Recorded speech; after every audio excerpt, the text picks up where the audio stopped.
This is a quick start video for the Triumph2 bass receiver, the HPT 404 radio, and the TriumphLS rover.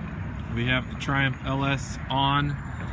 We have the radio plugged in, as you can see by the power lights here. We're going to reach around the back of the Triumph2 and power it on.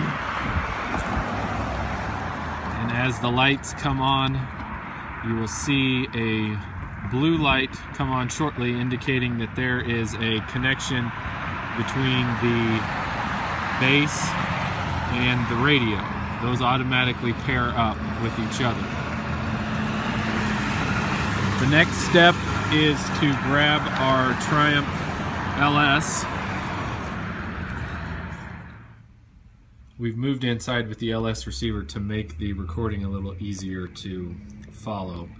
The first thing we'll do from the home screen is we'll go into setup and then choose the bass rover setup, and then from here we're going to connect to our bass over Bluetooth, and the serial number there has already been discovered. So you press connect and then use the plus button down here at the bottom. Once you see the OK box, the connection has been established. So press OK, and you can now see here that this little Bluetooth symbol is filled in with green on the inside, and what that indicates is that you're connected with your bass.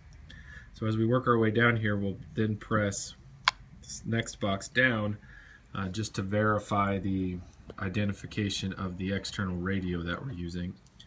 And here we've got the 404 that we have plugged in, and we showed was already connected to the bass receiver. Here you have an opportunity to change your frequency or output power if you want. If everything seems to be where you want it, just go ahead and press the plus button for OK. Here's just sort of another view of all of those different settings. Then the next thing we want to do is, now that we're connected to the bass, is just verify that the position for the bass that it's going to be broadcasting is accurate. So you can choose to either enter it from a list of entered points already, you can enter a new point, or you can just do an auto read, and that's what we're going to do here. We'll just press auto,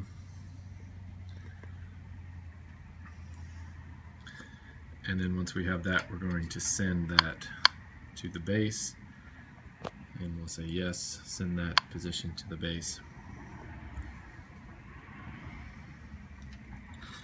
And here back on this screen, once we have all of these settings in here, we want to then send everything to the bass so that we make sure that the settings in the bass match the settings that we see here in the LS receiver. So we're going to send everything out to the bass.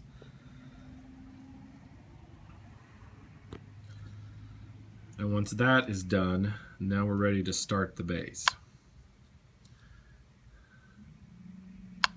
And a couple of things will happen when you see the bass get ready to start. The first is this circle that shows up here. This indicates that the bass is in the process of talking to the external radio, sending these settings in this position to the external radio. There's a couple of antennas here. This is the antenna for the external radio. This is the antenna for the internal radio inside the LS. So as you see, after about 15-20 seconds, the circle went away here, and this turned into an OK with a blue power indicator. That means that the external radio is transmitting, and when we go outside we can verify that that is the case. This is showing that this is the antenna for the LS receiver, the internal antenna, and that's showing that it is receiving and that it is OK. So when you see these two OK boxes here, you know that you've got your everything set up correctly and you're ready to go. Now the one thing to remember before you leave, you don't want to press done quite yet. You want to make sure and disconnect the Bluetooth from the bass so that you can then work with the LS without having a connection with the bass receiver. So we'll press disconnect here. We'll see these change. You'll notice that the little box here went back to a white Bluetooth symbol instead of a green one. And now that we're finished there, we'll just press done, and then back to the home, and then we can go to collect. And here you can create a new project or enter another project. You can adjust the antenna height here of your LS receiver and press OK. Once we're done with that, we go ahead and press next.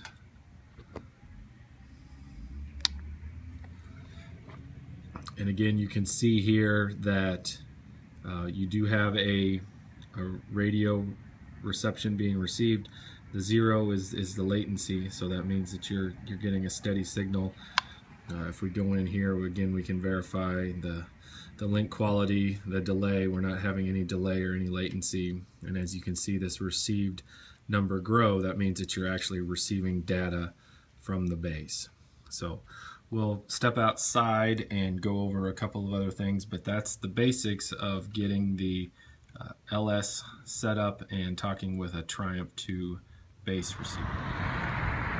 So now again we're outside and we can see that on the radio we still have the Bluetooth light that was there before and the power light that was there before, but also the TX light is now flashing, showing that we've got a broadcast going on from the radio. So we come back to the LS receiver and see a couple of things here. The first is on this screen, we've got the 6-pack engine up here at the top that you can configure how many of those engines you want to have fixed as part of your solution. You can set it as low as 1, or I usually set it around 3 or 4, but depending on the environment that you're in, you can move that around.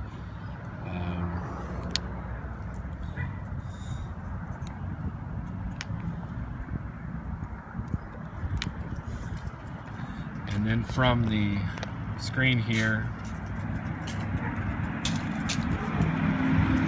just press start to start collecting points. And you can see the points averaging and moving around. And once you're satisfied with the results, you can press stop. It gives you a chance to review the accuracy here, and then you can press accept to store the point. So that's the basics of getting the LS set up and talking to a Triumph2 receiver.